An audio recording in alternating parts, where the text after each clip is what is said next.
Grab your coffee, kick off your feet, kick up your feet, whatever. It's time for Yahoo Sports Daily. She's Caroline Fenton. I'm Jason Fitz. I don't know how to kick off my feet, but maybe we can. We're kicking off the week with a Monday edition of the show. Thanks to everybody that's hanging out with us. Obviously, you can watch us across all sorts of fast channels, free ad sported TV. We're out there. You can check us out on yahoosports.tv and hang out with us on YouTube. We're basically everywhere. Caroline, happy Monday. Let's start today like we start every single day with 3 points. What is on your mind, my friend?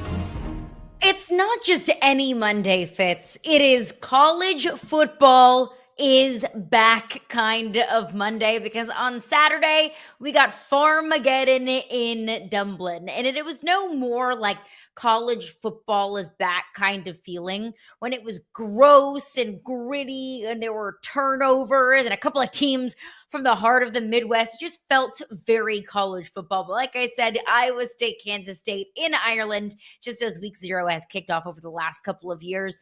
And it was gross. There were rainy conditions in Dublin. The ball was wet. The field was torn up. And because of that, it really came down to turnovers and mucking up yards whenever you could get them on money downs. I mean, it was a gross scene out there on the field. Kansas State muffed a punt on their first possession, and Iowa State fumbled. The fumble that they just recovered from that muffed punt. There were lots of fourth downs, and that really was kind of the difference in the game. Kansas State only converted on 1 of their 4 fourth down tries. Iowa State, on the other hand, though, 3 for 3 on fourth downs, and it was a game that really came down to the final 4 seconds. But Iowa State emerged victorious. 24-21 was your final score. But I have to give, even in a losing effort, Avery Johnson a whole lot of credit. That's Kansas State's starting quarterback. He was 21 of 30, 273 yards, 2 touchdowns, added another 1 on the ground. But it was Rocco Becht for Iowa State who really stole the show. Their quarterback, who's projected to be one of the best quarterbacks in the Big 12 this upcoming season. And he showed that on Saturday in week 0. So now Iowa State, with 1 win under their belts, they now have the edge for the conference. They now have just that much more of an edge in the college football playoff. That's right, it's August, and we're already having college football playoff conversations. That's how big some of these Big 12 games and these Big 12 matchups will be, because this is a conference that has potentially 5 or 6 teams that have a legitimate shot at winning the conference. Kansas State still, even in a loss, is a contender for the conference. Iowa State, of course, Arizona State, Texas Tech, Kansas State, Kansas, Utah, Houston. The list goes on and on and on. So the Big 12, not just a focal point in week 0, but the Big 12 will continue to be a conference that at least I'm watching throughout the entirety of the season. Ugly football has never looked prettier than when it's the first game of the year. I don't care how it looked. It was so good for my soul. Shout out to Rocco. It was beautiful.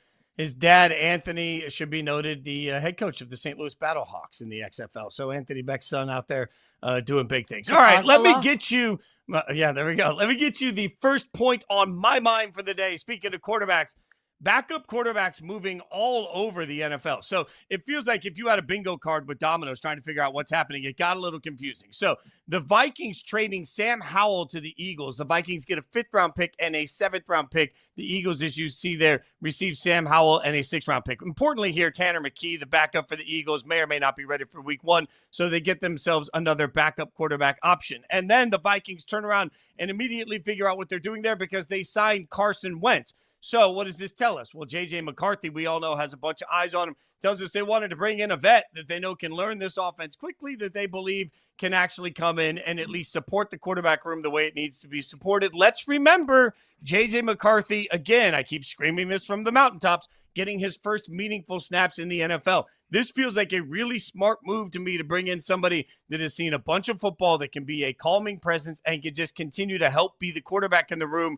that continues the development for J.J. McCarthy, which will be part of the theme of this year for the Vikings. But we weren't done there with the backup quarterback news and notes from the preseason that was. In fact, we also get some injury news and notes from the preseason that was, and that comes in the form of Aiden O'Connell, the backup quarterback for the Raiders, who is frankly having a dreadful preseason, but now he is out 6 to 8 weeks with a wrist injury, likely beginning the season on injured reserve. That's announced by Pete Carroll yesterday for the Raiders, which means the Raiders now essentially have no backup quarterback in the room, because they don't have anybody that has any game experience. So we'll see how comfortable the Raiders are as we see cut downs coming over the course of the next several days. Let's see what that means for how they intend to build their quarterback room. Backup quarterback news everywhere. I will just remind you guys, in what is now a 17-game schedule over the course of 18 weeks, we will remember at the end of the year that there are not 32 starting caliber quarterbacks in the NFL, and there are going to be teams desperate for backup quarterback play. So while right now we may roll our eyes to backup quarterback news,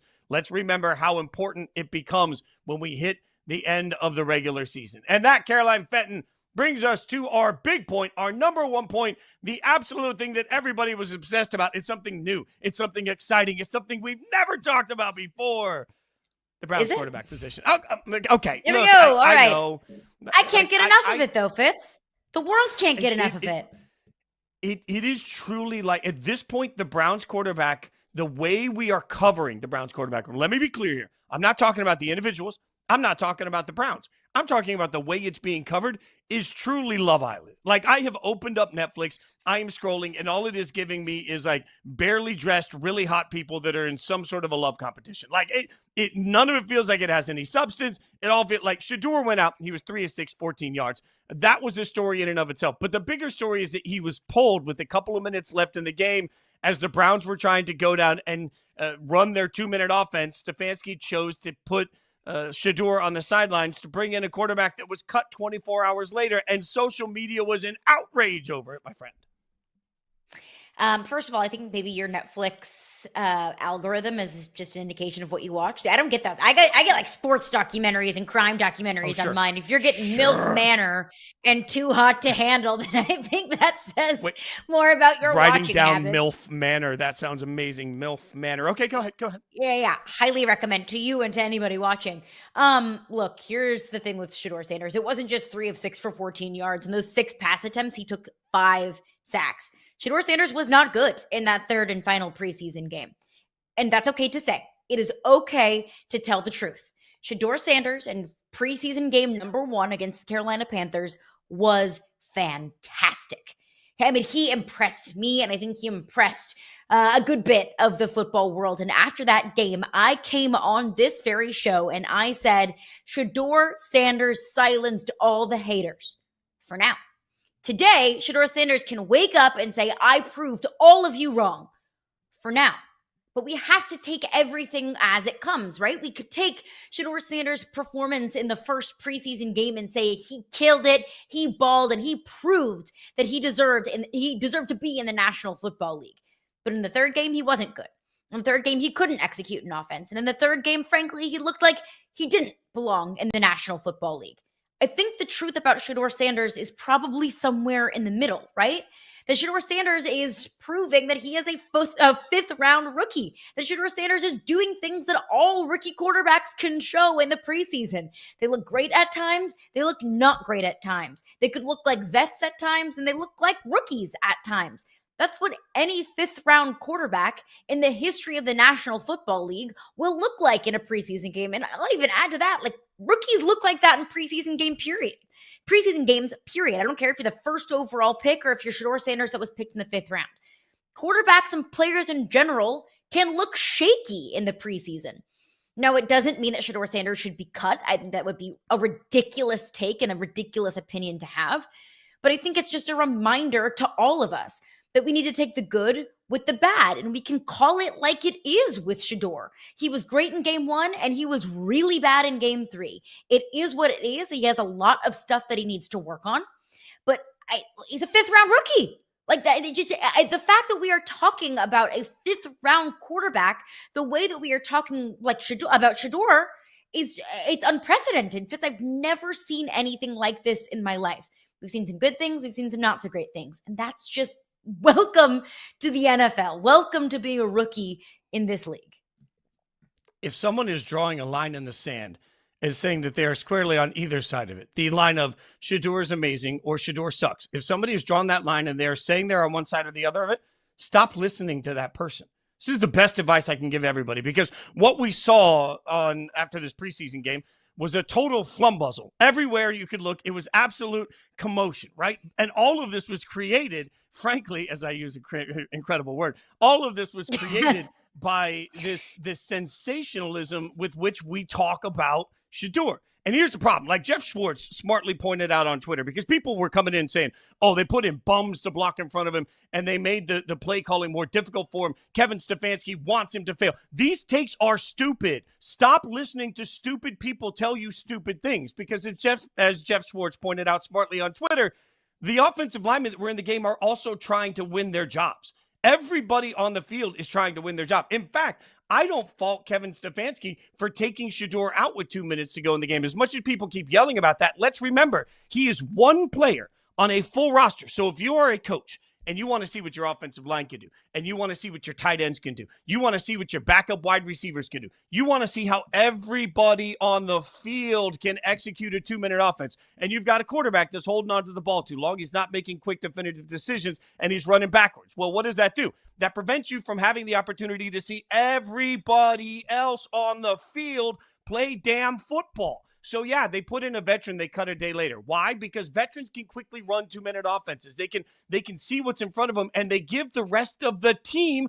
that's trying to win jobs the opportunity to go out and thrive. I would be livid if I was a guy on the bubble trying to work my way onto this Cleveland Browns roster, and because of stubborn decisions at the quarterback position, because Stefanski decides he has to keep Shedeur in to see specifically what Shedeur looks like, if I never get a shot at making a play, I never get a shot at winning my job, I would be absolutely livid. We have turned this into Dylan Gabriel versus Shedeur, when in fact, there are 53 people that will be on the active roster. Like, there is more to a football team than just a quarterback. And the stupidity that you people are covering this entire issue with is driving me crazy. Here's the real of it. Shedeur did some good. Shedeur did some bad. Shedeur's going to be a backup, and he's going to have all year to develop, and he might play some, and he might not play some. And that's not a sexy answer. That won't get me $1 million on First Take this week. But you know what it is? It's honest. And if you're listening to somebody yell at you that it's racist that he's not on the field, or listening to somebody yell at you that the Browns are trying to sabotage him, or we're listening to somebody yell at you that he's being absolutely thwarted, the people yelling right now are yelling stupid things. Just separate all of it and use some logic, and you see the real answer with Shedeur Sanders. Yeah, you mentioned Jeff Schwartz, who had a great, sarcastic tweet right there. I was actually listening to him this morning talking about that game. I was listening to him on the radio, and he was talking about how, the outrage on Twitter from people saying, well, he had bums in front of him. Okay, well, you're a fourth string quarterback. You're a fifth round pick. Like, fourth string quarterbacks get 3s and 4s around them. That's not sabotage. That's not trying to set Shedeur Sanders up to fail. That's how every fourth string quarterback in the National Football League is used. That's the kind of players that is put around any fourth string quarterback in the National Football League. We are not doing anything different, or Kevin Stefanski and the Cleveland Browns organization is not doing anything different with Shedeur Sanders than any other fourth string, fifth round quarterback in the entire NFL. So anybody saying that Kevin Stefanski is setting Shedeur Sanders up to fail, that's stupid. Okay, let's think about this for a second. If Kevin Stefanski wanted to set Shedeur Sanders up to fail, and the Browns organization wanted to set him up to fail, why would they draft him? That's silly. It is absolutely silly. Does anybody think that Kevin Stefanski's job security is like the tightest thing in the whole entire world? No, of course not. We talk about Kevin Stefanski being on the hot seat like every single year. Why would Kevin Stefanski set a young quarterback up to fail when he has no job security, when no coach in the National Football League has job security year in and year out? So it's just, think about what you're saying, and I cannot believe that if you actually think about what you're saying, that you genuinely believe that that is the truth. I kind of feel bad for Shedeur Sanders, frankly. And I felt bad for Shedeur Sanders from the very beginning, that when every single thing that he did and every single thing that he said was picked apart and put under a microscope. That whenever Shedeur Sanders' performance in that first preseason game was blown up, and we started to talk about Shedeur Sanders as the starting quarterback for the Cleveland Browns, that he should get those opportunities, I knew that we were only setting, this platform and this pedestal on a complete different level, that it wasn't fair to him, that now we're picking apart a bad performance and it's like it's the end of the world. Can we just add some nuance? Like, can we just talk about Shedeur at face value. Again, not a good day on this past weekend. Great day a couple of weeks ago. That is what it is. That is the truth of the situation. And then now there's quotes that are taken out of context about, Shedeur Sanders when he was asked, should you make the team? And he said, obviously. Well, everybody's taking that and running with it. When reality, all he said was, obviously, I feel like I should make the team. I'm a competitor. All competitors feel like they deserve a spot. And I think that's totally fair. And I think that was a totally correct and fair evaluation for how Shedeur Sanders' feelings should be as a rookie quarterback. So I feel bad for Shedeur Sanders because no matter what he does, it's not right. And no matter what he does, the people that are pro Shedeur will say, well, everybody else is wrong. And the people that are on the other side of the aisle will say, well, everybody else is wrong. We've never had conversations like this about any fifth round rookie, like any rookie quarterback ever. Fitz, like this is the first thing that I've ever observed in my lifetime. The other thing that people kept saying is, well, the play calling was so different. And I just want to remind you, I talked to Jeff Schwartz about this. He has a different skill set. Right. Also, coaches want to see different things at different times. Maybe what they wanted to see, and we don't know this, is how does Shedeur handle deeper routes? Does he step into the pocket? Does he drift back? Maybe they wanted to see something completely different from Shedeur than Dillon Gabriel. It's a reminder that this has all gotten out of hand. And by the way, not for nothing, Dillon Gabriel played really well. Like, I think there's a real compelling conversation about has Dillon Gabriel, especially with Kenny Pickett being hurt, has Dillon Gabriel played himself into the backup job? Again, we're sitting here so obsessed over the 5th round quarterback. We're not even looking at the 3rd round quarterback who went out and had a really efficient game, Caroline. So, look, I'm not saying either one of them are world beaters. And one thing we're not going to do in week 1, either one of us, week 1, 2, 3, 4, 5, 6, we're not going to declare either one of these guys a superstar or a flop. We're going to take it week by week. And at the end of that might not be as sexy, but that's more honest and that's more real. And it's not a fun take to have. That's not going to be the number one conversation on national sports television shows across the country, but that's the truth. And, right now, Kenny Pickett's health is kind of in question. Right now, I think that Dillon Gabriel has made a very strong case to be quarterback too if Kenny Pickett is not healthy and is not available, at least in the first couple of weeks of the season. Does that mean that Dillon Gabriel is going to be a Hall of Fame quarterback? No. Maybe he will be. I don't know.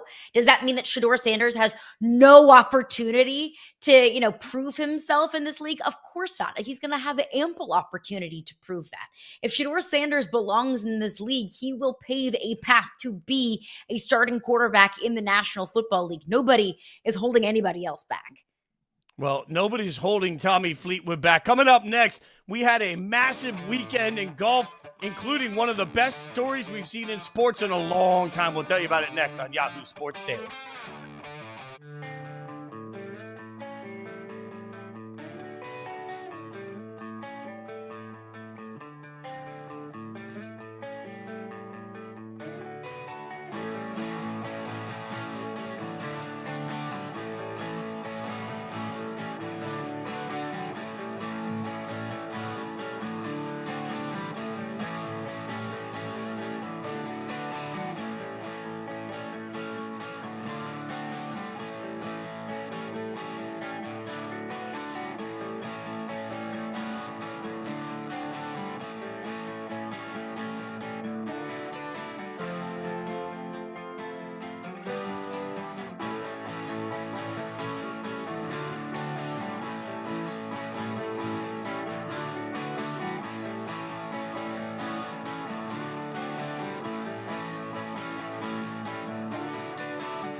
Congrats, Tommy Fleetwood. That first one feeling is something else, especially after dealing with diversity and shortcomings. To fire trophy. LeBron out here becoming a tour championship expert, which I love every single ounce of. Yahoo Sports Daily, Caroline Fenton and Jason Fitz. Tommy Fleetwood took the entire sports world by storm over the course of the weekend because Tommy Fleetwood is always the bridesmaid, never the bride. In fact, in our short time of doing the show together, I feel like we've had a couple of conversations about Tommy Fleetwood, and it's always been the same. How do you get the monkey off his back? Well, he did. He got the monkey off his back yesterday, and a cool $10 million, 10th overall in official world golf rankings as of Sunday. He had been 0 for 163 in his starts on the PGA Tour. That's, again, 0 and 163 until he won his first title, the Tour Championship. Caroline, this is just an incredible moment. I should stress, I mean, we got Tiger, we've got LeBron, everybody's tweeting about him. This is an incredible moment for somebody that, because he hadn't yet won, I'm not sure everybody was willing to fully appreciate. A top 5 finish doesn't mean anything, apparently, unless you win a championship. So this finally eliminates the but with Tommy Fleetwood. Yeah, we had Tiger, we had LeBron, we even had Caitlin Clark tweeting about Tommy Fleetwood as well. I mean, all of the GOATs in their respective sports, kind of just paying tribute, showing their respect for Tommy Fleetwood. And I love this. I think that Tommy Fleetwood is the perfect example of stories in sports that we absolutely fall in love with. I think it takes a little bit of knocking at the door to ultimately break through, but 163 is a level of knocking on the door that I don't think we have ever seen really in any sport, and especially in an individual sport when it all comes down to you. I can only imagine how frustrating, how just the feeling of, am I ever going to break through? Is it ever going to happen for me? And by the way, just a fantastic head of hair on Tommy Fleetwood. I mean, the cheddar is unreal.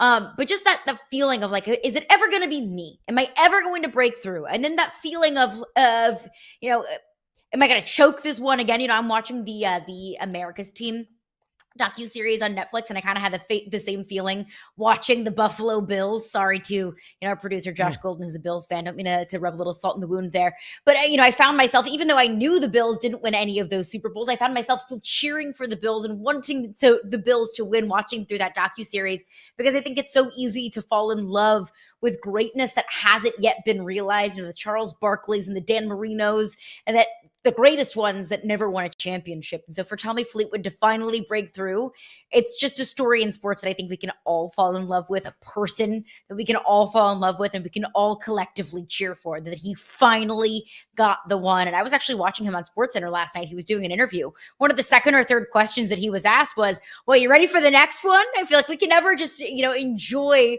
one. We always have to be thinking about the next one. And he said, hey, if it takes me 164 tries to win the next one, then so be it.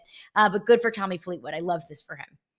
Over 40 top 10 finishes in his career. And for anyone that saw the winning moment, just seeing his stepson walk up to him and just crying, because I think everybody could feel it. And it's such a beautiful thing to me that he has not run in any of the interviews, whether it was immediately after he won or, as you mentioned on SportsCenter.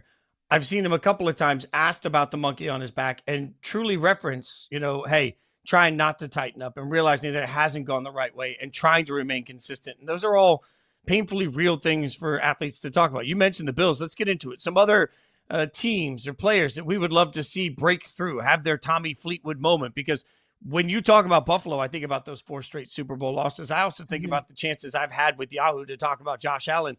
And we joked when I talked to Josh about a month ago, as we were getting ready for the interview, I said, man, I bet you're tired of me asking you how you're going to break through the Chiefs. And he said, you have no idea. And I just think about these moments and how real they are for teams that just can't seem to break through. Like a Tommy Fleetwood moment, the Bills need, organizationally, they've now gone through 2 eras where they just can't quite get through to that Lombardi trophy. They have to be at the top of the list, right?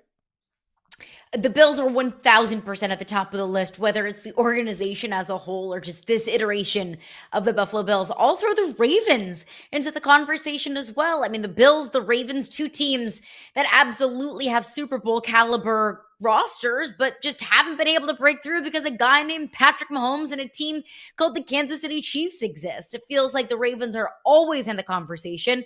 In August, every single year, we're talking about, is this the Ravens year? Is this the Ravens year? And they just get so close, but can't quite break through.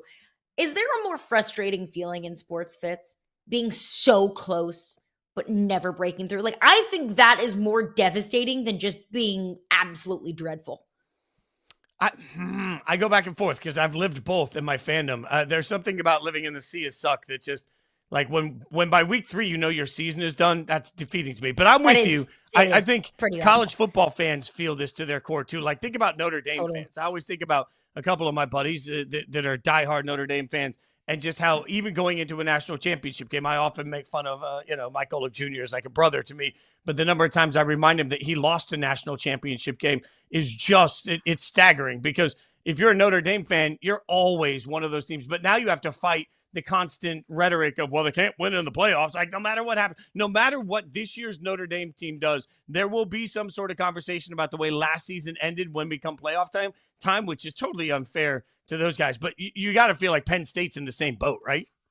100%. And as someone who is a fan of a team that is coached by Notre Dame's former coach, starting to feel that a little bit, getting real close, but never been able to break through. Penn State, I think, is the poster child for that team that is always the bridesmaid and never the bride. That they can beat all of the teams that they're supposed to beat, but they can't beat the Ohio States and the Michigans on a consistent basis. And then this year, for example, this past year in 2024, they finally get into the playoff. They break through. They have a path to a championship, and they can beat SMU and they can beat Boise State. But when it comes to facing Notre Dame, another legitimate championship contender, they can't win that one. So it just feels like every year there's all the hype and all the expectations, and they just fall a little bit short. I think Notre Dame and Penn State are perfect college football examples. I'll throw the Phillies in there as a Major League Baseball example. And over the past couple of years, and of course, the Phillies have won their fair share of championships, but over the past couple of years, the Phillies are right there. Over the last few years, the Phillies have such a stacked roster, and then they just managed to lose in the most devastating ways possible. And now we learned that Zach Wheeler is out for the rest of the season. So it's just, almost a day late and a dollar short, it feels like, for Phillies fans every single year, Fitzy. What about Connor McDavid in Edmonton? Like Edmonton has been so close, and they have the best player in the world right now. And we're all enamored with watching, a buddy of mine always called him Connor McJesus, right? Connor McDavid just does so many things out there that you can't even quantify. And then just watching Edmonton get so stinking close every single time just feels like that's heartbreak in and of itself because of his greatness and because of their history. Like I sometimes grapple with this. Like when you have a history of championships, but it was so long ago, I can't decide if that makes things easier or harder when you're that close, when you're knocking on the doorstep now. Yeah, Connor McDavid, I think, has a very fair argument that he is one of the most skilled players in the history of the NHL. And you want to see someone like that. We are witnessing greatness when we watch Connor McDavid play. You want to see someone like that be able to cap off their career with at least one championship. And in Edmonton, it's not just Connor McDavid, it's also Leon Draisaitl. That there would be any team in the NHL that would kill to have a player with just a fraction of the skill set as Connor McDavid, and you match him with Batman's ultimate Robin and Leon Draisaitl. I mean, any team in the NHL is trying to strive for that ultimate elite power forward like Connor McDavid is. They've got two of them, and they still can't break through. So every single year, a little part of me is kind of rooting for Edmonton, kind of rooting for Canada. And they've just had a championship. Let's just be honest. It's Canada. It's their game. I mean, it's their game. We yard dogged all of hockey. We're like, you know what? We would like to have it. In fact, Canada, thank you so much for all of your work. We're now going to just give it to the state of Florida. So, I think the entire country of Canada deserves a little bit of love in this conversation. Who doesn't deserve love in this conversation? The Dallas Cowboys, because they're out here committing malpractice before we've even started the season. We'll tell you about it next on Yahoo Sports Daily.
The Dallas Cowboys really went the entire preseason without getting the Micah deal done. Football malpractice. Strong words from RJ Ochoa from blogging The Boys on SB Nation, and he joins us now, the manager and editor-in-chief there, covering all things Dallas Cowboys. We appreciate your time. Thanks for hanging out with us. Obviously, Caroline Fenton, Jason Fitz, Yahoo Sports Daily. We've been talking about the Cowboys a lot. So, I mean, I was stunned this weekend to see the laying on the trainer's table. What was your reaction from everything you've seen for it to get to that public of a point? Honestly, we're so deep down the rabbit hole that doesn't really faze me, the fact that Micah is on the trainer's table, whatever. And I feel like, not to minimize what the final preseason game is, obviously there are a number of players fighting for roster spots. It's a very serious thing, but it is pretty normal for players to be chill, for lack of a better word, to be eating sunflower seeds, drinking Gatorade, wearing hats all sorts of different directions, towels and things like that. So this felt like a cousin of that to me. It just so happened to be the day after Jerry Jones went on Fox and Michael Irvin's show and sat down with Stephen A., which amplified the intensity around this whole situation. I'm curious, just, your boots on the ground perspective of this situation. How do Cowboys fans feel? Do they feel like Jerry is the one that should be making concessions? Are they getting upset with Micah? What is the overall vibe in Dallas? I think, Jason said that you guys have been talking a lot about the Cowboys. People feel like that's the goal. People feel like the fourth wall broke in that sense a very long time ago. And I think that there's a sense of, Micah's a bit at fault here, whether that's for the informal meeting or for the fact that he won't take whatever the Cowboys are reportedly offering him. But ultimately, I think the court of public opinion works against the Cowboys in this regard, given that, as you all have discussed, they do this all the time. This was a completely and totally avoidable situation. Micah first became eligible for an extension in March of last year. So the fact that the Cowboys are pushing this and pushing this and pushing this until the 11th hour, again, following doing it with Dak Prescott for a second time, a third time, a fourth time, you could argue with Dak individually, CeeDee Lamb. I mean, there's one common denominator here. And I think that the sense of the fan base is that it's the front office and that they do it for attention. There was a conspiracy theory that they were doing it to, in a weird way, promote their Netflix documentary. And people are just kind of tired of the non-football elements of this football team. Even going back to Emmitt Smith, like watching the documentary and hearing Jerry Jones's first person perspective of talking about making this a 365-day-a-year kind of operation, of always wanting to be in the headlines, of, having the final word maybe in negotiations. It just feels like things haven't changed from 1989 to 2025. Is there any chance of Jerry Jones maybe stepping back from his position as general manager and just being an owner? Or maybe what's the feeling in the front office there and the kind of the powers that exist in the front office? Yeah, I really doubt it. He did make mention of that as training camp began, that he's considered it before. And I think he was just kind of, talking and thinking out loud. But this is the way they've done things. And you can certainly argue that early in his career, relative to owning the Cowboys, that there was a lot of success behind it. But you could also point to the last 3 decades at this point as proof that this really isn't working. And I think that we overestimate Jerry's, hands-on involvement. There are obviously a lot of staffers and a lot of important people who make decisions, but at the end of the day, he is the person who publicly stirs the pot. He is the person who makes this more difficult. I mean, winning a Super Bowl, appearing in a Super Bowl, getting to the game before the Super Bowl, as the Cowboys are evidence of, is inordinately difficult. And Jerry Jones and Stephen Jones in the front office amplify the difficulty around that situation. And so it ultimately falls on the players and the coaches, and they haven't been good enough when they've gotten to important moments. I think everybody would be objective enough to admit that. But it also gets discussed in a way that is extremely volatile and extremely toxic. And nobody really enjoys that. You're already dealing with that if you're the Cowboys from the external standpoint of people and whatever haters and detractors of the team. But you divide it, because at this moment in time, to use Mike as an example, there are people, Cowboys fans, arguing for trading him, that he's being greedy, things like that, when, that doesn't seem like the MO you want to have relative to the best player on your team. Let me be a contrarian for a second. Okay, just bear with me. Caroline mentioned Emmitt, right? We lived through Dak and Zeke. Like, this happens every couple of years. Everybody yells and screams. Free agency is where you spend A+ money on C- talent. It's not the way to build a team. Who cares? Like, at the end of the day, if Mike is going to get this deal done, and ultimately, like, it's just Jerry's money. I don't care about Jerry's money. So at the end of the day, why is this such a big deal? If he's going to end up a Cowboy anyway, and the season's going to go the way the season was going to go, like, why do we care so much? I think that's a really good question, and one that not enough people ask, to be honest with you, because I think we all believe that Micah is ultimately going to get this deal. He's not going to be traded, and Dak and CD are really good examples of that. I think people care because this is a really broken way to do it. I think a lot of fans obviously want players to get as much money as possible. So in that respect, this is working out well for Micah, relative to as if they'd gotten it done at the beginning of the offseason or last year, as mentioned. But there's 100% evidence to prove that this is an irresponsible way to construct a football team. So I think to say who really cares, if you have to admit as a Cowboys fan you don't care, you have to acknowledge that this is an entertainment business. This is a media company, that as people like to say, that this isn't a team with winning football games as their top priority and their top objective. And maybe they'll stumble into that. Maybe fate will smile upon them. Maybe the oblong ball will break their way, and it will happen in spite of the way they went about this. But to your point about, spending A+ money on C- talent, I mean, they don't do that, right? Like, if you do these things, you can still go fill up with C- talent. And I don't know that you can argue that one player, two player, or three free agents would have made the difference over the last handful of years. But Bill Barnwell did an excellent assessment of how much money the Cowboys have costed themselves in the Dak, CD, and Micah negotiations specifically. And it's approximately $81 million. If you believe they would have taken market rate at the earliest possible time, you could have negotiated that. And so while you're right, that's $81 million of Jerry's money and not mine or yours, it is $81 million that could have been spent in the name of improving this team. And that's where the frustration lies for people. I hear that. Let me just, for a little bit of clarity, say $81 million is a lot of money. I do believe, though, that the Cowboys have been fairly disciplined in their drafting approach. They've done a good job overall drafting and building their roster. And most of the time, like, we walked into this offseason saying the Patriots going to rebuild their entire team with $100 million of free cap space, which they spent on talent that we'll see. I just think, as much as we sit here and say they should have done all these deals to get ahead of it, and I do understand that, RJ, I guess my pushback is maybe not having the money for free agency isn't the worst thing, because free agency money more often than not turns out to suck. So I'm just looking at it from the Cowboys standpoint, saying not having the money to spend in free agency, okay, they overspent on these players, okay. Really, it just comes down to, can they draft well consistently? That's the way they're going to win football games. I agree with that, to be clear. And I also agree that spending money in free agency, you can't just throw that at a team and expect it to improve. There's a lot of examples of that. You can certainly find outliers of where it was the difference maker in winning a championship, but in a philosophical sense, I completely agree with you. But I mean, to, I guess, push back on behalf of the fans and where people feel, frustrated, is the Cowboys get painted as this team that, will spend on every free agent. I think people look at Jerry Jones, the Maverick, or the Gambler, as I suppose he would prefer to be referenced as, and feel like he'll spend on anybody, when that hasn't been the case. I mean, the last big time, kind of top level free agent they spent money on when it was time to do so was Brandon Carr back in 2012.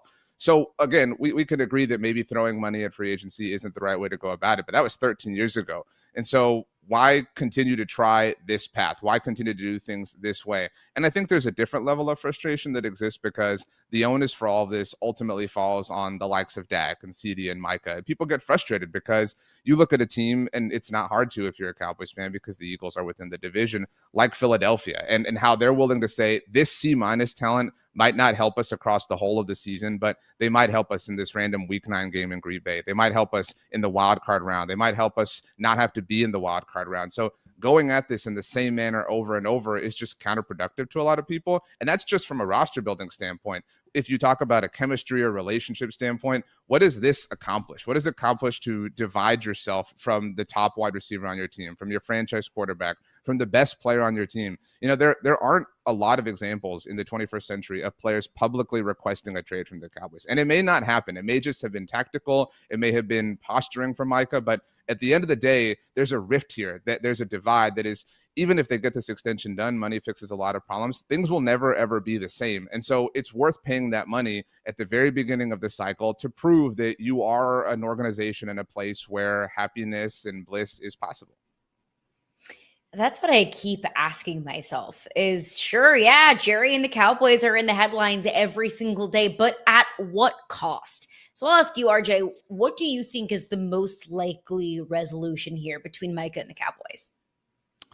Yeah, I think that a deal gets done, and I think that it probably, I mean, the season begins, not even 14 days from now, 10 days from now at this point. I mean, it's absurd. I mean, you began with my tweet. They went all of training camp. They went the entire preseason without getting this done, knowing this was coming around the bend, having the experience. Even if, you don't believe that they had known how this idea works relative to Dak and CD last year, they obviously got a firsthand experience within it. I think this happens next Thursday morning. They smile, they laugh. Jerry sells a shirt with a catchphrase on it. The whole thing is sadly very predictable. And there will be a sense of peace. I think that people feel that it is over and that Mike is going to play. But I think that the whole phenomenon is just the latest example for people. This is Super Bowl 60 this year. And at the time of Super Bowl 30, as the documentary is proof positive of, the Cowboys had won 5 of them. They had appeared in 8 of the 30 Super Bowls at that moment in time. And we're about to double that entire time frame. So there's this weird symbolism in that sense of this year, and that it will begin with the same, antics, the same silliness, the same pot stirring, the same toxicity that has made them the most valuable professional sports franchise in the world. I think, we all like reality TV. I love The Challenge on MTV. I love Survivor. I love things like that. But you know what wins Emmys? Succession, Game of Thrones. Like, those are the types of shows that people are expecting the Cowboys to be. They're sick of just the Real Housewives Bravo level drama that is this franchise on a day-to-day basis. To that point, though, because that would be a lovely, poetic cherry on the top of this organization that, 30 years later, here they are again, resetting the clock, and the Cowboys are back, baby. Like, that's a great, wonderful story that I think Cowboys fans are all hoping for. In your mind, though, what's more likely? That, or that the way that the Cowboys have been conducting business, over the last 10 to 15 years is maybe stale, and there needs to be kind of a refreshed perspective in the way that they do business? Yeah, I think the most likely outcome is that, what works stays working. I mean, they have a formula that works for their bottom line, their end goal, which seems to be achieving net worth, making money, things like that. And so why rock the boat? I mean, this was one of the worst teams in the NFL last year, and yet they have been the most dominant, most talked about story every single day since the team in their division won their second Super Bowl in the last handful of years because of their forward-thinking roster construction processes. And so I think that they will continue to beat this drum and continue to feel like they're doing no wrong. And the next time there's someone to blame or a head to chop off for it, it'll be Brian Schottenheimer or Dak Prescott or CeeDee Lamb or Micah Parsons, because that's ultimately the price you pay for the check that they write you. Are they a playoff team this year? I think so. I think people forget that this is a team that won 12 games 3 years in a row before the front office, willfully sabotaged them. They have, I don't care where you rank Dak. I think we all agree he's a franchise quarterback. They have a top-level quarterback, one of the best receivers in the NFL, presumably the best pass rusher in the NFL. Their win total is 7.5, 8.5, wherever you look at it. I think that's really low. I think some people just look at the drama and the toxicity and the Bravo and whatnot. They'll win somewhere between 9 and 10 games, and maybe they draw the Daniel Jones Giants in the division around type of game. Maybe they get lucky and face no quarterback in the NFC Championship game. Maybe fate does reward them for crawling through this tunnel, and they're finally and ultimately Andy Dufresne on the other side. Oh, that's amazing, by the way. Blog of the Boys, check it out on SB Nation. RJ, really appreciate your time. Thanks for hanging out with us. Thanks for having me, guys. You have a great week. I'm telling you, Caroline, the more I think about the Cowboys, the more I'm just convinced they're like the Cowboys are McDonald's. Like, they're not a great hamburger, but they're what everybody knows. And so you flock to it because you just go there because you know it, and it doesn't really matter. Like, as long as it's in the consciousness, it doesn't matter if it's great at anything. It's just part of the consciousness. They are a conversation piece, not a football team. All right, we'll go from one conversation piece to another. It was a wild weekend in the Bay. Young stars shining in San Francisco. What's it mean for their season? We'll tell you about it next. Yahoo Sports Daily.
So for a second, it felt like, I don't know, 2011-ish, 49ers fans all over again over the weekend, looking at Harbaugh. Different colors, but hanging out with Frank Gore, Patrick Willis, chatting it up. Good old time. San Francisco got the better of their former head coach, though, beating the Chargers 30-23 on Saturday. How's us all thinking about San Francisco and what's happening right now? Also, for what it's worth, Yahoo Sports Daily, Caroline Fenton, Jason Fitz, that's not the only nostalgic thing that happened in this game. A little moment here for 49ers fans galore. T.O.'s son, Tariq, scored his first touchdown as a 49er. A very cool moment for them. Not sure, he's on the bubble right now. We'll see what it means for him making the roster. But he did have that impressive moment. So, Caroline, look, anytime a legacy player has a kid that's trying to make the team, I just think it's a cool moment that just makes you step back and realize how awesome, these opportunities can be for everybody. It's such a special moment. And look, I don't know what the future for Tariq looks like. I wish him nothing but the best, and I'm keeping my fingers crossed that he has a very long and very successful career in this league. But if that's not the case, he has this moment, and that's something that nobody can take from him. We also saw E.J. Warner, Kurt Warner's son. He was quarterbacking Fresno State over the weekend in week 0 for college football. So it makes me feel a little bit old. I'm not going to lie that the football players that I grew up watching now have sons that are playing the game, but still a very, very special moment. Yeah, I don't even. I mean, the number of I'm just not even going to go there. It's crazy for me when now I have to tell people to go watch, Tim Brown on YouTube clips. Okay, so we've talked a lot about the 49ers on this show. Vegas loves the 49ers. Everybody seems to be all in on them to win the NFC West. But to me, it feels like a 2-horse race, right? Like we're talking about the Rams and the 49ers as likely the 2 biggest contenders. So I will ask you, Caroline Fenton, who do you trust more in the NFC West, the 49ers or the Rams? I lean the 49ers, and I say that with a lot of hesitation and not a whole lot of confidence because I'm worried about the health of this 49ers team, right? They've been bitten by the injury bug last year, and we've seen when this 49ers team is at total and complete health, they're Super Bowl contenders, but they've been injury prone over the last, let's say, 5 years or so. And when they are injured, they're one of the worst teams in the NFL. So it really is very, make or break, and it is boom or bust for this 49ers team.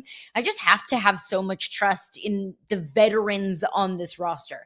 The amount of not just football that they have seen, but the amount of high-level playoff caliber football. You have Brock Purdy, who's now played in a Super Bowl, and I think that we now have a good idea of what Brock Purdy is. Is he an elite quarterback in this league? No. But can you trust him to get the ball into the hands of his many, many playmakers that the 49ers have put around him? Yes.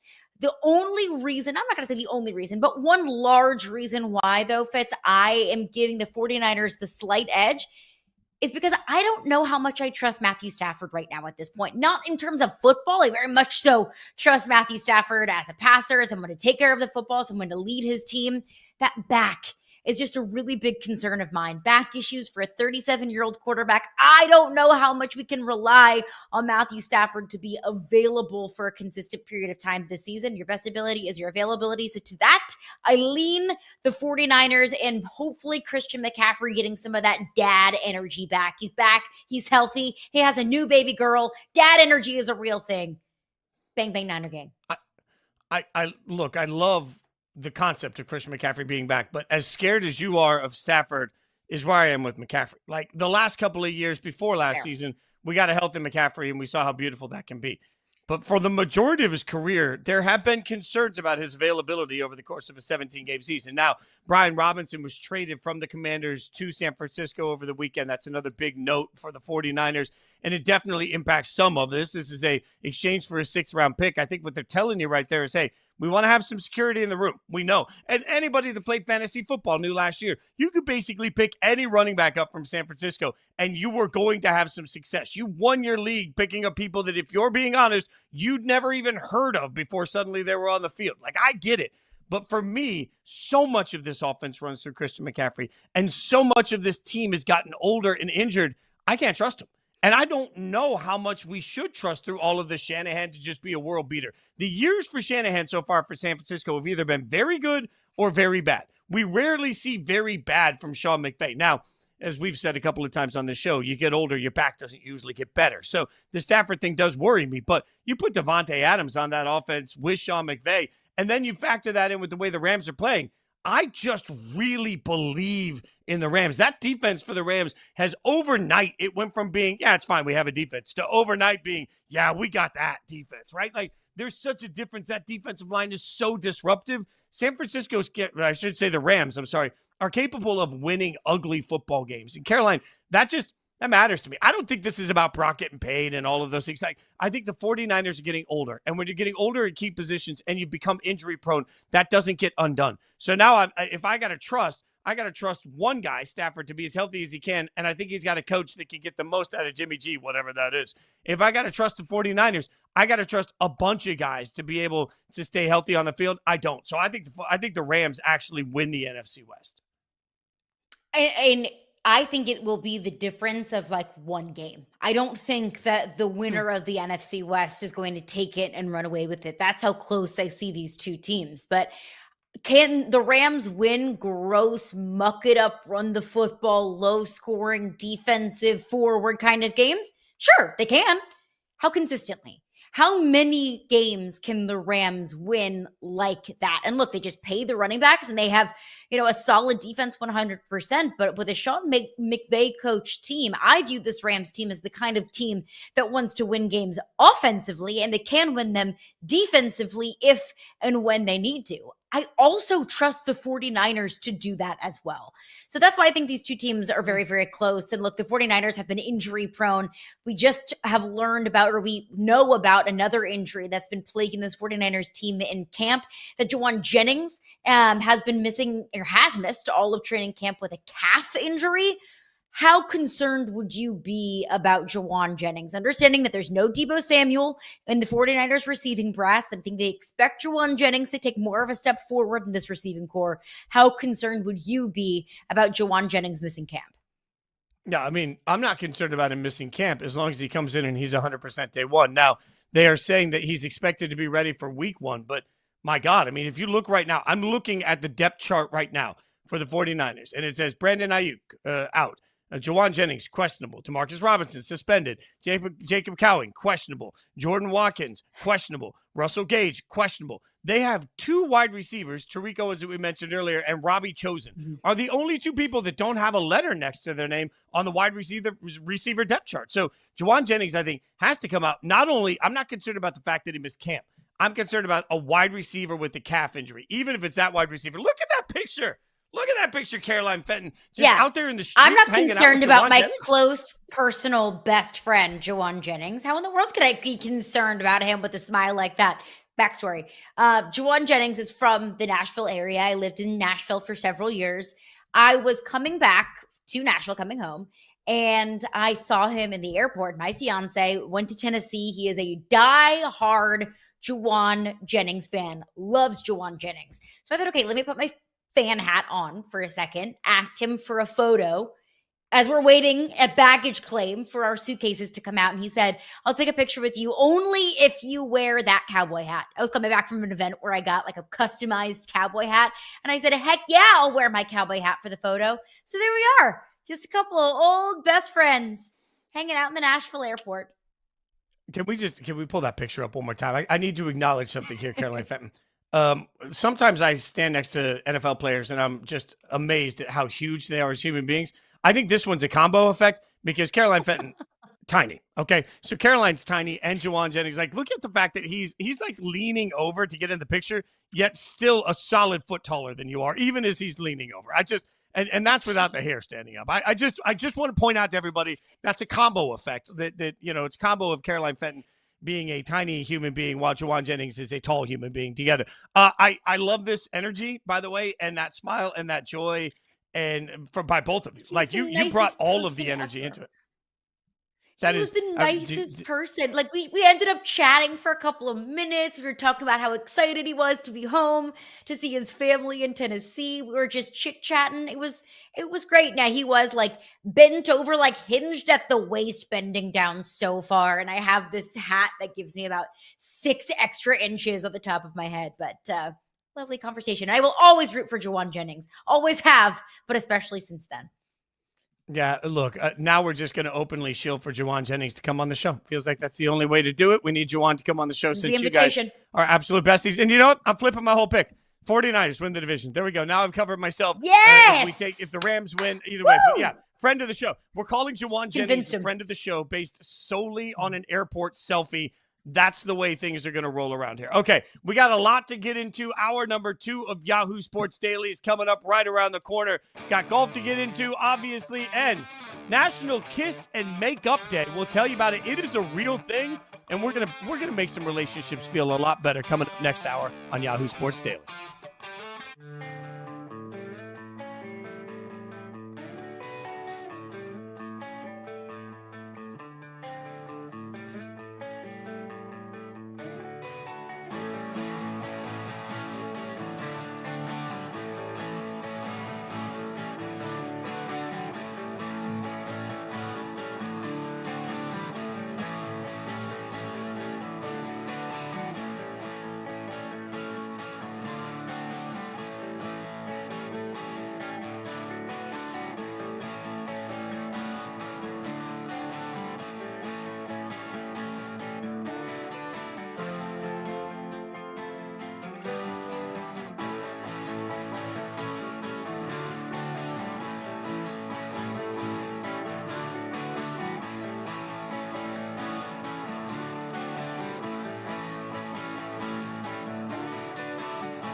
Hour number 2 of Yahoo Sports Daily is underway, and sometimes the bat phone rings and you just pick it up. That's right. We got 3 co-hosts basically this hour. We're just going straight forward. Jason Fitz, Caroline Fenton, and that is the one, the only America's Caddie, Michael Collins, joining us. Look, we've been talking a little bit of golf, and I'm going to be honest with everybody, my friend. Like we were having a weekend meeting, and we were talking about the fact that we wanted to break this down, and I said, you know what? I need to call Michael Collins. I'm just going to see if he'll come on the show and give me everything I need to know. So thank you for your time early coming off of it. Let's just start with the very basic. Like Tommy Fleetwood won yesterday. The world was reacting to it. What did you see when you saw this? What did it mean to you to see Fleetwood finally break through? Everything, because all of us there, and I was at the tournament Wednesday and Thursday. And Wednesday night, people were asking me at an event, hey, who do you like this week? And I was like, well, Scottie Scheffler is obviously like Thanos, and he's got the glove with all the Infinity Stones. But I don't think Tommy Fleetwood's done playing good golf right now, because we see ebbs and flows with guys. So when he got into contention, I got a lot of text messages like, yo, you were calling. And then, of course, it's the same thing where you think, oh, please, Tommy, like, seriously, you're going to do this again to us, aren't you? Like, you're going to give us that hope, and then you're going to break our heart, because that's been his MO. So when he was in that position, like starting the back 9, you started thinking to yourself, like, oh, bruh, why? Like, number one, I'm American, and I'm going to be at the Ryder Cup in a month. So why am I feeling like I'm holding my breath for this guy who's going to be against our team in a month? But it's because of who Tommy is. He's such a good dude. And his caddy had open heart surgery last year. They've been together since Tommy was a pro, like forever. So you get 2 guys like that, and you think to yourself, man, how am I not rooting for this dude? And you are. You find yourself rooting because you want the good guys to win. But after a while, you're like, oh, for real? And remember earlier this year, Cam Young was in the same position. Remember Greensboro? Except at least in Greensboro, like when Cam Young got it done, it was basically a victory march by the time he got to the back nine because he beat everybody so bad. But Tommy, had to be a little drama. And this is proof positive. What does it tell you that LeBron James is tweeting about the Tour Championship during the Tour Championship? When he started off, it feels like today's Tommy's day. Wait, what? And then Tiger giving that shout out too, So it was all just it was a little bit surreal, but at the very end, I mean, it was cool to see. It was so cool to see. It was cool to see LeBron, Tiger, Caitlin Clark all sending their well wishes to Tommy Fleetwood. And I think that the Scottie Schefflers of the world have kind of made us forget how difficult it is, not just to make it, but to win some of these tour championships. But here, Tommy Fleetwood was 0-163, which is just unfathomable. What does that say about him and his preparation, his mental toughness, his dedication to come out and now be 1-163? Well, we have to remember that he won a bunch on the European Tour, on the DP World Tour. So it's not like this was his first win ever. And that you hit the nail on the head. We are spoiled. We're spoiled because of what Scottie Scheffler is doing and because what we have lived through and watched Tiger Woods do. But here's the thing to remember. Like you go, Tommy Fleetwood now 1-164. Like, thank goodness. Do you know the list of PGA Tour pros that have never won a PGA Tour event ever? Like, it would go from the East Coast to the West Coast if you just stretched it out on I-10, right? Like, so just because you make it on the PGA Tour and you're good and ranked high does not guarantee that you're going to win. That's how hard it is to do. Especially, guys say it's the hardest to get your first one. And then when guys get their first win, man, that second win was even harder because I felt like I better validate this to show everybody that this wasn't a fluke. Now, I don't think that's the case with Tommy Fleetwood, but watching him get it across the finish line made me feel so good. And it's a twofold reason why. And I mentioned it a little bit earlier. Now that he has crossed the finish line, the one thing that happens after getting a win, the adrenaline crash, it is real, especially for someone like Tommy who has so many times gone so hard and put himself in that position so many times. Now he's going to experience something that he's never experienced before, at least from a PGA Tour perspective. And now, like, see him holding that trophy. First off, your first win is the FedEx Cup, $10 million. Here you go. 10 mil, bruh.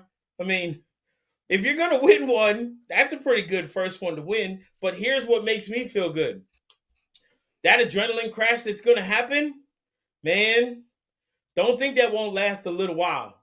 And the thought that maybe now, once you take that deep breath and go like this to reset and be ready for the Ryder Cup, that might actually be helpful to our team in the fact that now Scottie's going to have that adrenaline crash.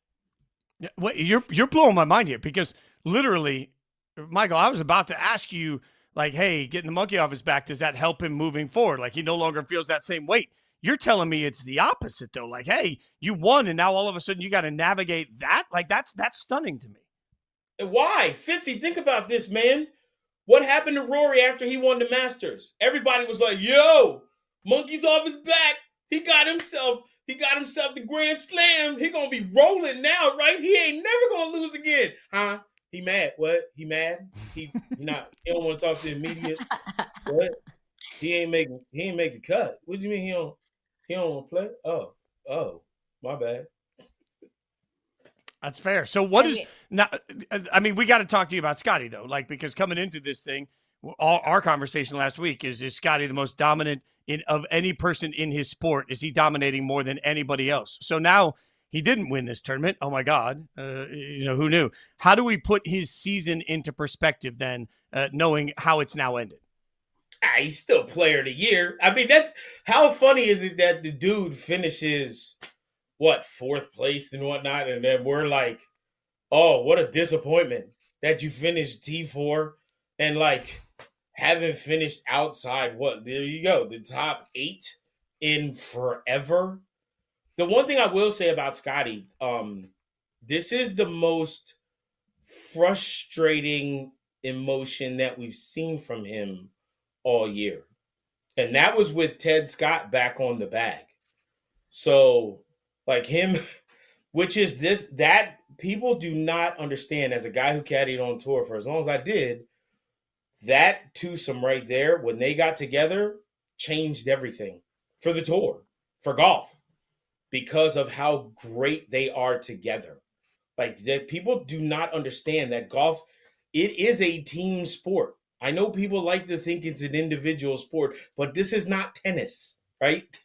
In golf, the caddy has input and can make a huge difference in how a golfer is on the golf course. That's why I loved it so much, because being a great caddy is knowing when to say something to your player to get the absolute best out of them when they don't have their best. And now think about Scotty didn't have his best, and you saw the results out there. And that's all because of him and Ted Scott together. Man, they are a dangerous duo. Now, do I think Scotty will get things, I hate to use the word fixed, because we just saw the stats. Like, how does somebody with 5 wins who's going to be player of the year, 2 major, like, oh, he's broke. He's not broken, but is he at his best? And then Ryder Cup. If we remember, this is the same man who in the Ryder Cup the last time was seen sitting behind the green like crying because he had put so much on himself and didn't perform at all. Like, it was a disastrous first couple of outings for him in the Ryder Cup. So now if the emotional Scotty Scheffler shows up at this Ryder Cup, like, that's not a good thing. But I don't think that guy's going to show up. I do want to get your Ryder Cup thoughts, picks, predictions, preview, all of the above. But first, I want to talk about that picture right there. Scotty walking next to Tiger Woods. Is that a fair comparison? Should we be having this conversation? No, not yet. It's just, this is the thing about, like, if we're being honest, we're in the media, right? Like,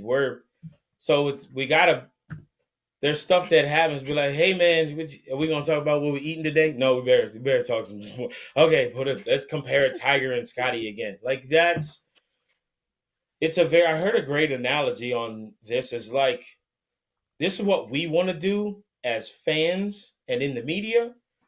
Like, we wanted to make someone the next Michael Jordan. There's no next Michael Jordan, right?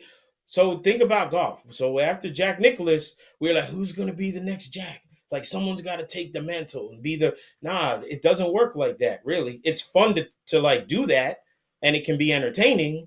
But the truth is, like, there's no more Tiger Woods. That's it, right? Like, what he did from 2009, came to the tour in 96, and then 97 winning that Masters, and 2000. In 2000, Tiger Woods at Pebble Beach, he beat the game of golf. Have we seen Scotty do that? No. Right? Think about it. Like, that's one of, so to say, like, and Scotty's still doing what he's doing now.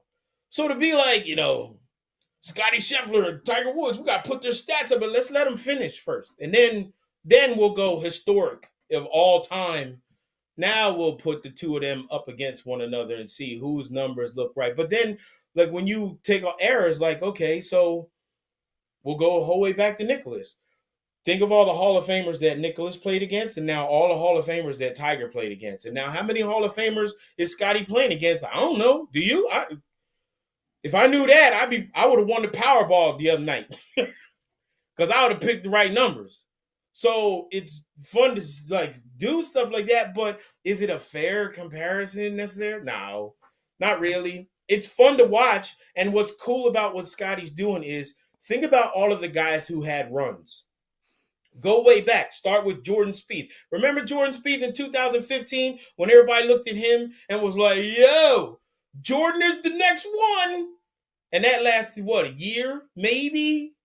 And then Dustin Johnson came when he was on tour. Yo, DJ winning everything. No, never mind. Yo, Jason Day, that's the guy. What about Brooks Koepka? Word, he's the, never mind. So golf has ebbs and flows except for what Tiger did. And now it's cool to see Scotty, his ebb and flow is lasting so much longer than everybody else's. That's why we want to make these comparisons, because we're like, yeah, we ain't seen nobody do this since Tiger. All right, do it again next year. You have been consistent about that, my friend, all the times I've ever talked to you. Let me talk to you about the Ryder Cup for a second here, okay? Haven't had a captain that played since 1963, Arnold Palmer. Should we this year? And we'll stop right there. In 1963, was the Ryder Cup a competition or an exhibition? Because it was only Great Britain and Ireland that was involved in that. So when you're going back, you be like, Arnold Palmer was the last one to do it. Come on, man. That was not the same. That was the Ryder Cup when the sports people were like, nah, see? They really knocked the Charlie out of that one. Hey, that's ridiculous. That drives me crazy. Pretty spot on, actually. Yeah, he could be like, he'll be that guy. Get out of here. We're going to cut that and use that every time that we talk about golf from now on. Anytime we have a bad day. Every time we have a bad day, you can just think about, we get to be in a time where, like, even somebody like me would have never gotten a chance to do anything like that. They'd be like, man, you want to get that little short, chubby guy on? Man, ball head, nah. Hey, see? Really, so who should the six be? Who should the six be? Give me that feathery. Oh my God. I love how half of that is just it's not any actual just tip there, man. So then who should the six be on the team? Oh no. Why are you making me lose friends? I mean, I don't want to lose friends. Here's the thing I'm going to tell you. I want Keegan to play and not be captain, because I think he can have a better effect that way. Because, and he talked about it this past week, how he struggled this past week, a month out, balancing only getting 9 holes of practice in because he had so many other duties to do. What does that tell you? Now, the caveat to that is, can we win, the U.S. beat Europe if he doesn't play? The answer is yes, we can. We have the players in the team to do that. So, that being said, in Bethpage, you tell me, I'll put this on both of y'all. You tell me, what player can bring inside the ropes, hitting shots, the energy and enthusiasm that Keegan Bradley will be able to bring? And if the answer is there's no one who could do what Keegan can do on the golf course, then you have your answer on, should he be on the team or should he be captain? The thing that needs to happen, and this is on the PGA of America, they need to go to him, and they may have already done it. I don't know. And I saw Keegan, but we don't talk business like that. The PGA of America should go to Keegan Bradley and go, hey, man, look, nobody knew you was going to tear the course up like you've been tearing it up. So if you step away from being the captain, we're going to give you a captaincy later. Give him the guarantee that he will be a Ryder Cup captain in the future if he steps away. And that makes it a little bit easier, because the way that they picked him, nobody saw coming, was so out the blue. So you're saying that he's going to feel confident and comfortable if they were like, yeah, man, if you play, that's cool. Don't worry about it, and then just leave it hanging. Hey, man, what I mean? Like, do I get to be captain again? Because it's not coming back to Bethpage in a minute. And I, being from the Northeast, like, I'm going to need some guarantees. So that's my thing about the Ryder Cup. We've taken so much of your time, but so I'll tee you up for one more so we don't take up any more of it.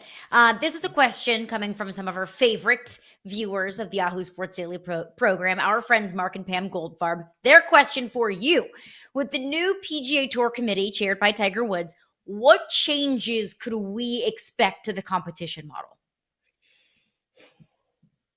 There's some, oh man, that's a great question. And I don't know, but I can tell you that I'm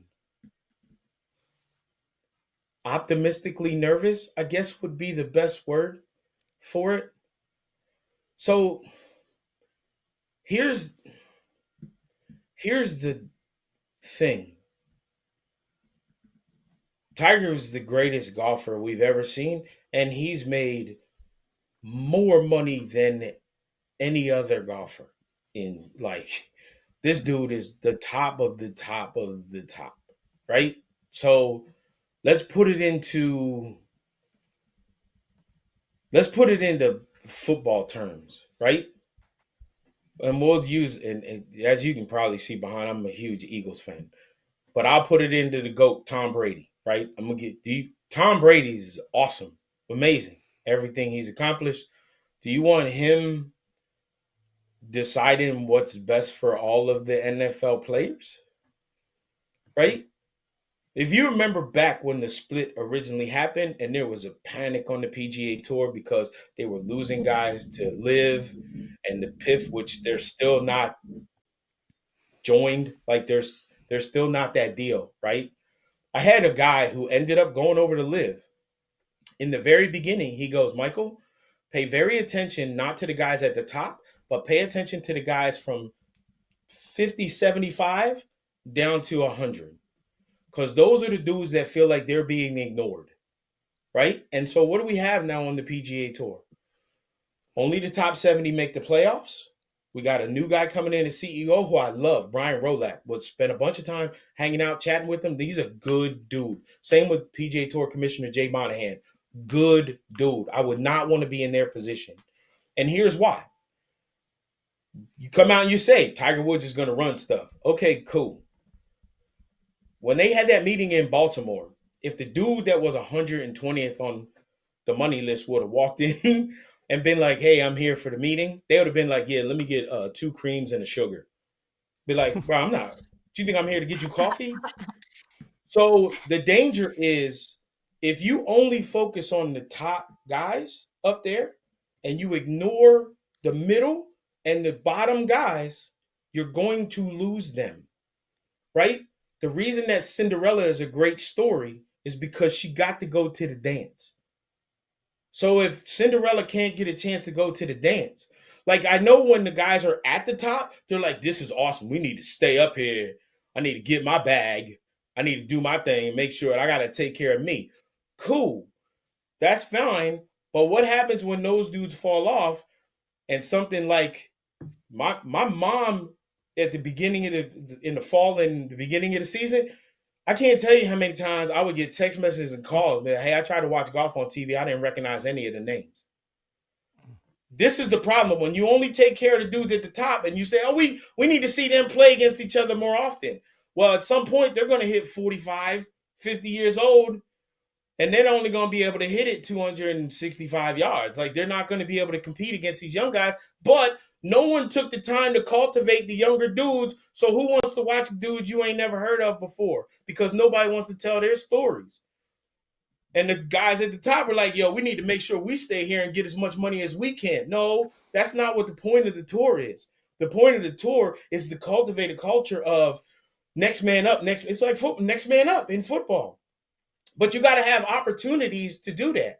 So if you keep cutting opportunities, then a guy like, people forget, like Ricky Fowler is a perfect example. Ricky Fowler went to Q school. That's how he got his PGA Tour card.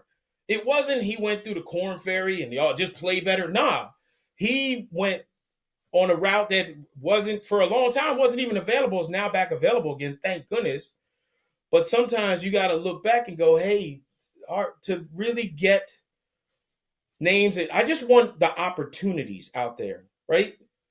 Because how many times have we got? I mean, we all, even in this business, we're like, man, I wonder what happened to so and so. They was the dude, or they were amazing in this spot. Man, that woman was I can't believe how they not on TV, had their own show and stuff. We all know people like that, but if you don't get that opportunity,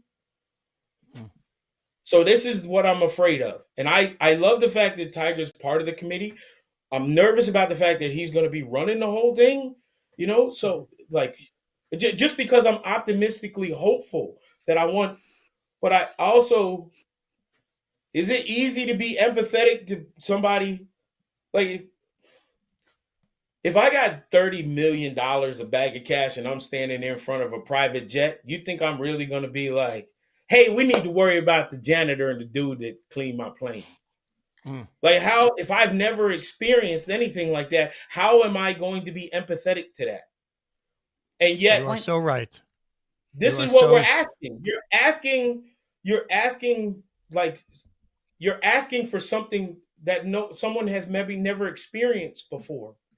And that's a hard thing to do. I'm not saying it's not possible. I'm not saying that you can't do that. All I'm saying is it's very difficult, and you better have really good people around you who are not afraid to say, no, we're not. That's not okay. You are one of the really good people around us, my friend. I appreciate you hanging out with us. Follow Maddie and the Caddie. Check out the podcast, of course, and the show, and then follow him at ESPN Caddie. Love you, brother. Thank you so much, Michael. Well, I have one favor. What? I have a favor. I got a new show on YouTube. After y'all are done, YouTube, LOL Network, is called The Caddie and the Kid. It's me and Ken Griffey Jr. We take bucket list trips and get stupid. Yeah, so go check out episode 2. Just dropped this on last Thursday, so we're really excited about it, man. It's a lot of fun. The Caddie and the Kid. Awesome. I'll check it out. Everybody else should. My friend, thank you so much for hanging out with us. We appreciate it. Michael Collins hanging out with us. Coming up next, National Kiss and Makeup Day. We'll tell you about it. Yahoo Sports Daily.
Welcome back to Yahoo Sports Daily. All right, we got a little bit off the rails coming out because, when Michael Collins calls, we take that call right away. So we will now get to what we usually start every hour with. Caroline Fenton, 3 points. What is on your mind, my friend?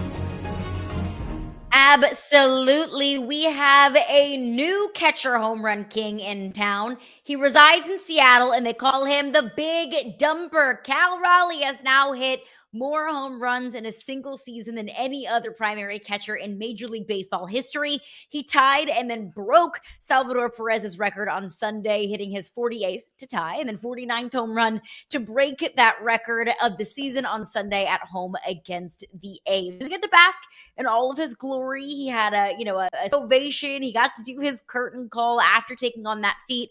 But look, that's not the only thing that Cal Raleigh has accomplished or has yet to accomplish this season. It's not even September, and Cal Raleigh is only 7 home runs away from breaking Ken Griffey Jr.'s, or at least matching Ken Griffey Jr.'s Mariners program record of 56 home runs in a single season.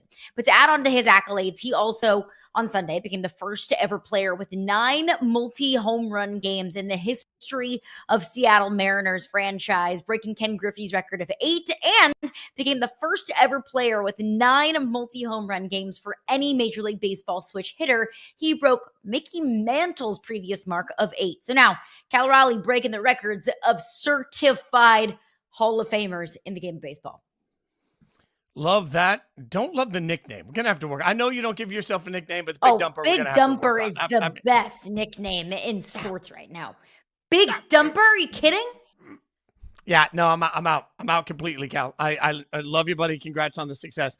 Out completely on the nickname. Speaking of things I'm out on, let's get to my first point of the hour, and that comes in the form of a docuseries I'm out of. I said earlier I love drama, but look, I want to say I won't watch this, but I probably will. We're getting a North Carolina docuseries. I know you're thinking, wait, we've already heard this before. Why are we getting this news now? Well, it was on again. It was off again. It is now on again, and it's on Hulu. North Carolina announced it will move forward with the Hard Knock-style docuseries showcasing the Tar Heels football team in its first season under Bill Belichick. That will be on Hulu, which is now being looped into part of Disney Plus and ESPN Plus. So basically, we're going to get another ESPN documentary on Bill Belichick. And this is just stunning to me. It is truly stunning that a coach that made his entire legacy on the concept of working hard with absolutely zero distractions would allow a distraction in the building. Hell, we've spent years listening to reports from former players about what Belichick would and wouldn't allow, who he wouldn't and wouldn't allow